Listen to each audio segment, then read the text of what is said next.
Olive oil காலையில ஒரு spoon குடிச்சிட்டு வந்தாலும் உள்ளுக்கு. ஆமா காலையில எழுந்திரிச்சோன்னு ஒரு ஸ்பூன் ஆலிவ் ஆயில் குடிச்சிட்டு வந்தாங்கனாலே போதும், இந்த உடம்புல இருக்கக்கூடிய இந்த கொழுப்பு கட்டிலாம் குறைய ஆரம்பிச்சிடும். இது செகண்ட் டிப்ஸ். இப்போ கேன்சருக்கான ஒரு ஆயில் குடுக்குறேன். இதான் அந்த சூப்பர். அது என்ன கேன்சரா இருந்தாலும் சரி, பிரெஸ்ட் கேன்சரா இருந்தாலும் இதே ஆயில மேலேயும் பூச்சாக பூசலாம்.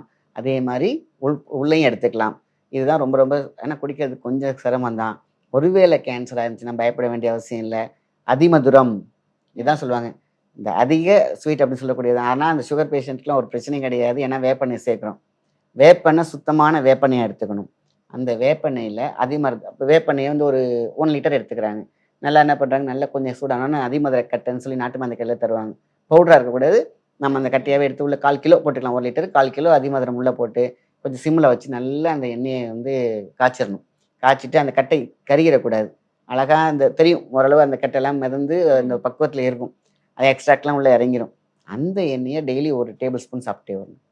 காலையில உங்களால முடிஞ்சா 2 வேள சாப்பிட்டீங்கனாக்கா 48 நாள்ல க்ளோஸ்.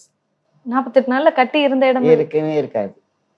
ஸோ அது மார்பக புற்றுநோயா இருக்கட்டும், மார்பக கட்டியா இருக்கட்டும், அது கொழுப்பு கட்டியா இருக்கட்டும், மேல் பூச்சாக போட்டே வரணும். அதே மாரி இன்டேக்கும் எடுத்துட்டு வரணும். இது வந்து அவ்ளோ அற்புதமான ஒரு மருந்து.